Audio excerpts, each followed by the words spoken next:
हाँ भाई, सभी लोगों को नमस्कार और एक बार फिर से स्वागत है आप सभी लोगों का। आज जिस कंट्रोवर्सी के बारे में बात करने वाले हैं, एक मुद्दा बहुत दिनों से, जब से नेटफ्लिक्स पर एक वेब सीरीज आई है जिसका नाम है IC-814, जिसे शॉर्ट में कंधार हाईजैक के नाम से जानते हैं, तब से ये चर्चा में है। आज के सेशन में हम पढ़ेंगे कि आखिर उस हाईजैक में क्या हुआ था, और एज एजुकेटर मेरा काम यह भी है कि आपको मैं ये बता पाऊं कि इंटरनल सिक्योरिटीज के लिए क्या क्या चैलेंजेस थे और उन्हें किस तरीके से अपडेट किया गया, डिप्लोमेटिकली हमने किस तरीके से उसको टैकल किया। सबसे पहले बात करते हैं मुद्दे की जो कंट्रोवर्सी हो रही है। कंट्रोवर्सी इस बात की है कि इसमें 5 लोग जिन्होंने हाईजैक किया था वो इस्लामिक नेम के थे। अब इस वेब सीरीज में जो नाम उपयोग में लिए गए हैं वो हिंदू देवताओं के नाम हैं, जैसे कि भोला और शंकर। अब कंट्रोवर्सी इस बात की है, कहा यह जा रहा है, एक पक्ष ये कह रहा है कि इससे व्हाइट वॉशिंग ऑफ टेररिज्म हो रहा है या white washing of Islamic terrorism किया जा रहा है इसके प्रोड्यूसर या इसके डायरेक्टर्स द्वारा। दूसरी तरफ लोग फ्री स्पीच के बारे में कह रहे हैं कि फ्री स्पीच है, एंटरटेनमेंट के पर्सपेक्टिव से यह बनाई गई है। अब इसमें किसका पक्ष सही है, किसका पक्ष गलत है, हम सब लोग समझदार हैं, उसमें सारी चीजें देख सकते हैं। लेकिन अब हम पढ़ते हैं IC-814 हाईजैक की कहानी के बारे में।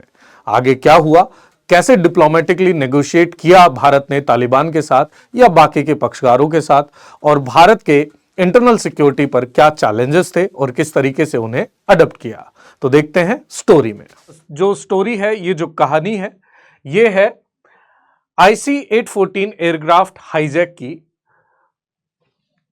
जिसे मशहूर अक्षरों में कहा जाता है कंधार हाईजैक। असल में इस कहानी के पीछे क्या था, कैसे कैसे क्या चीजें हुई, तो आज के सेशन में IC-814 एयरक्राफ्ट हाईजैक क्या था, क्या इंसिडेंट था, गवर्नमेंट ने कैसे टैकल किया, क्या प्रिकॉशंस इंप्लीमेंट किए गए, और कंट्रोवर्सी इतनी सारी क्यों है। कंट्रोवर्सी वाले मामले में अपन इतना नहीं जाएंगे, बेसिक मुद्दे वाली बात हम समझने की कोशिश करेंगे। IC-814 एयरक्राफ्ट की अगर मैं बात करूं तो सबसे पहले समझने वाली बात यह है कि फ्लाइट IC-814 एक एयरबस है, Airbus 300। It was to travel from the Tribhuvan international airport in Kathmandu. Kathmandu के त्रिभुवन इंटरनेशनल एयरपोर्ट यानी कि नेपाल से इसे इंडिया में आना था, इंदिरा गांधी इंटरनेशनल एयरपोर्ट में, न्यू दिल्ली, दिसंबर 24, 1999 को यह बात है। इस घटना में मोटा मोटा यह हुआ कि इंडियन एयरलाइंस फ्लाइट 814, कॉमनली जिसे कहा जाता है IC-814, was an Indian Airlines Airbus A13 that was hijacked on 24th of December 1919। 24 दिसंबर 1999 को इसका हाईजैक हो जाता है by the 5 members of Harkat-ul Mujahideen. Mujahideen के 5 लोगों ने इसको हाईजैक कर लिया था। ये 5 लोग क्या क्या थे और इसमें इंडियन गवर्नमेंट ने क्या कदम उठाए, किस तरीके से क्या सारी चीजें हुई, उनको समझने की कोशिश करेंगे। इससे पहले एक थोड़ा सा ब्रीफ हिस्टोरिकल बैकग्राउंड या इस स्टोरी की कहानी का बैकग्राउंड समझ लेते हैं। उस दिन की बात करते हैं। पैसेंजर फ्लाइट थी that was an route from Kathmandu to Delhi. Kathmandu से दिल्ली तक की ये फ्लाइट थी, और जैसे ही ये इंडियन एयर स्पेस में एंटर होती है 16:53 Indian standard time, international standard time पर, द एयरक्राफ्ट कैरिड 190 ऑक्यूपेंट्स। 190 इसके अंदर सीटों पर बैठे लोग थे, विच इंक्लूडेड, जिसमें 179 पैसेंजर थे, 11 क्रू मेंबर्स थे, इंक्लूडिंग कैप्टन देवी शरण। ये हैं कैप्टन देवी शरण, फर्स्ट ऑफिसर राजेंद्र कुमार और फ्लाइट इंजीनियर अनिल कुमार जागिया। अनिल कुमार जागिया ने आगे चलकर इस पर एक इंटरेस्टिंग किताब भी लिखी है, कभी टाइम मिले तो वो पढ़ लेना, उस दिन की पूरी कहानी आपको अच्छे से देखने को मिलेगी। There were 5 hijackers who demanded that the captain of the plane, देवी शरण, fly to काबुल। बात ये थी कि भाई जो देवी शरण साहब थे, जो इस फ्लाइट के कैप्टन थे, फ्लाइट कैप्टन को कहा गया कि इस प्लेन को काबुल ले जाया जाए। लेकिन इस पर देवी शरण साहब का जवाब था कि इसमें इतना आवश्यक, जितना तेल चाहिए, फ्यूल जितना चाहिए काबुल तक जाने का, वो तेल नहीं है। The 5 terrorist ordered it to be refuelled at Lahore, और ऐसे में उन्होंने कहा कि भाई लाहौर के अंदर रिफ्यूल करवा लेंगे। अब लाहौर पहुंचती है फ्लाइट, और लाहौर जैसे ही पहुंचती है फ्लाइट, वहां पर परमिशन ली गई लैंडिंग की और रिफ्यूलिंग की बात करी गई, तो वहां लाहौर एयरपोर्ट अथॉरिटीज द्वारा लैंडिंग कराने से मना कर दिया गया। The terrorist has no choice, इसके बाद जो टेररिस्ट थे उनके पास कोई चॉइस नहीं थी but to land the plane being brought to Amritsar, और फिर ऐसे में अमृतसर वो प्लेन लाया गया, और तकरीबन 50 मिनट तक वो प्लेन अमृतसर के अंदर रुका। और but sensing something amiss over the delay in refuelling में देरी होने के कारण captain Devi Sharan was forced to take off without the refuelling. उन हाईजैकर्स को लगा कि कुछ तो गड़बड़ है, कुछ सरकार प्लान कर रही है, इसके कारण से रिफ्यूलिंग में टाइम लग रहा है, इसके कारण से बिना तेल डलवाए ही वहां से वापस चले जाते हैं। It was refuelled in Dubai, बाद में दुबई के अंदर इसे रिफ्यूल किया गया और 27 passengers and the body of Rupin Katyal की हत्या कर दी गई थी, who was stabbed to death, was released thereafter negotiation between the hijackers and UAE authorities। UAE authority और हाईजैकर्स के बीच में नेगोशिएशन हुआ और 27 पैसेंजर को वहां पर रिहा कर दिया जाता है, इसके अलावा रुपिन काट्याल को। The plane was then commandeered to the Kandahar in Taliban controlled Afghanistan. Afghanistan का जो तालिबान कंट्रोल्ड एरिया है कंधार के अंदर, वहां पर ये ले जाया गया।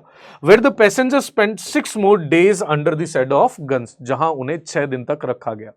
इंटेंसिटी आप समझ सकते हो कि 6 दिन तक आप आतंकवादियों के घेरे में हैं, आतंकवादियों के रडार पर हैं, आतंकवादियों के पास हैं 6 दिन तक। द हाईजैकर इनिशियली, और शुरुआत में हाईजैकर्स ने कहा कि 36 जो रिलीज ऑफ 36 प्रिजनर्स, उनके 36 जो प्रिजनर्स हैं उन्हें छोड़ा जाए with ransom of 200 million in cash, जिसमें $200 मिलियन कैश में मांगे गए। डिस्पाइट द इनिशियल रिलक्टेंस, शुरुआत में दिल्ली हिचकिचाई, भारत हिचकिचाता है, इसके बाद में तालिबान इसके अंदर एक मीडिएटर के रूप में काम करता है और इंडियन गवर्नमेंट ने नेगोशिएशन किया हाईजैकर्स के साथ। I think this was the one of the movement, और भारतीय इतिहास में कुछ 1-2 मूवमेंट ऐसे मिलेंगे जहां हाईजैकर्स के साथ इंडियन गवर्नमेंट ने जो मीडिएशन की हो या उनके साथ नेगोशिएशन किया हो। इसके बाद नेगोशिएशन के बाद 155 पैसेंजर छोड़ दिए गए और भारत ने उसके बदले 3 टेररिस्ट अहमद ओमार सईद शेख, मसूद अजहर और मुश्ताक अहमद जरगार को छोड़ दिया। 155 जो यात्री थे उन्हें रिहा किया गया इन 3 आतंकवादियों के रिहा करने के दौरान, यानी कि इनके बदले 155 यात्री छोड़े गए। अब इसमें डिप्लोमेटिक चैलेंजेस भारत के लिए क्या थे? डीलिंग विद तालिबान से कैसे डील किया जाए, स्ट्रेन रिलेशन विद पाकिस्तान के साथ बहुत सीधे अच्छे संबंध नहीं होना, और ग्लोबल आइसोलेशन। तालिबान की अगर मैं बात करूं तो negotiating with the Taliban in non recognised government known for its extremist ideology was complex for India. अब तालिबान के साथ भारत में, तालिबान एज ए मीडिएटर वहां पर काम कर रहा था और तालिबानी सरकार को उस समय तक भारत ने तब तक रिकॉग्निशन नहीं दिया था, और तालिबानी सरकार को रिकॉग्निशन इसलिए भी नहीं दिया गया था क्योंकि एक एक्सट्रीमिस्ट आइडियोलॉजी पर वो काम करते हैं, कहीं ना कहीं वो आतंकवादियों की तरह ही उनका एक वर्क होता है, हिंसा का वो सहारा लेते हैं। तो वो भारत के लिए उनके साथ नेगोशिएट करना एक बड़ा चैलेंज भारत के सामने आया था।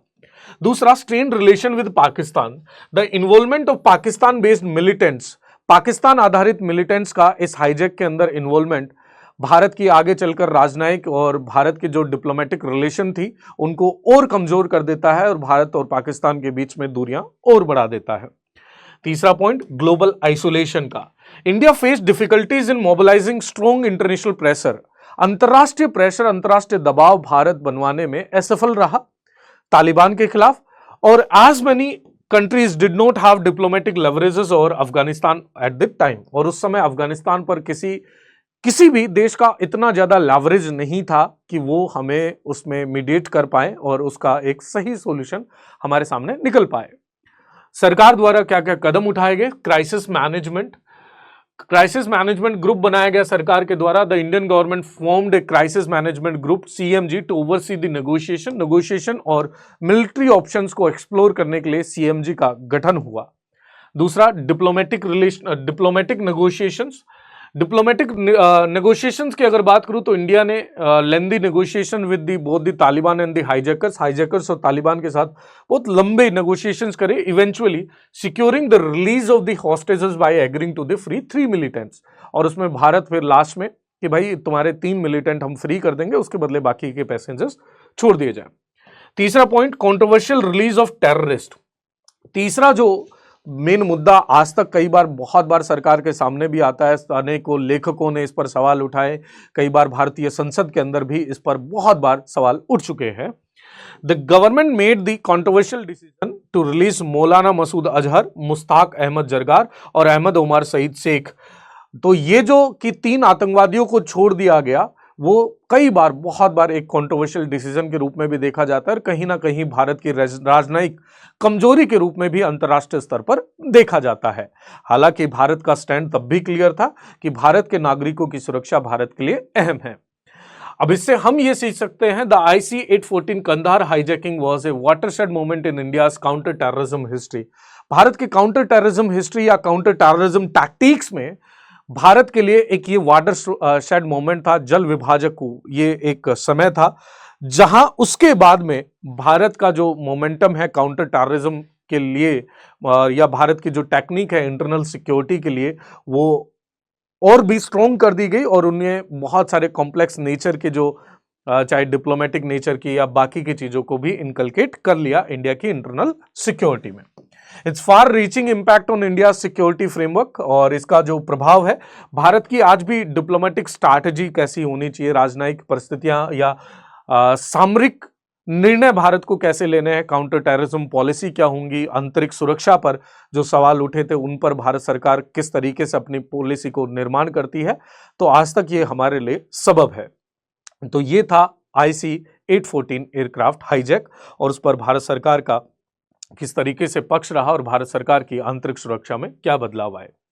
इसी के साथ इस सेशन से लेते हैं अलविदा। आपको सेशन कैसा लगा जरूर कमेंट सेक्शन के अंदर लिखकर बताना, और एक और सवाल का जवाब दीजिएगा, उस समय गृह मंत्री कौन था? इसका जवाब आप कमेंट सेशन में लिखेंगे। मिलते हैं आपको अगले सेशन पर। और कोई सेशन का आपका सुझाव हो कि सर इस सेशन पर, इस मुद्दे पर भी आप कुछ बताइए, तो हम जरूर उसके लिए भी आपके वीडियो सेशन में वीडियो डाल देंगे। मिलते हैं, तब तक के लिए सबक खैर। जय हिंद, जय भारत।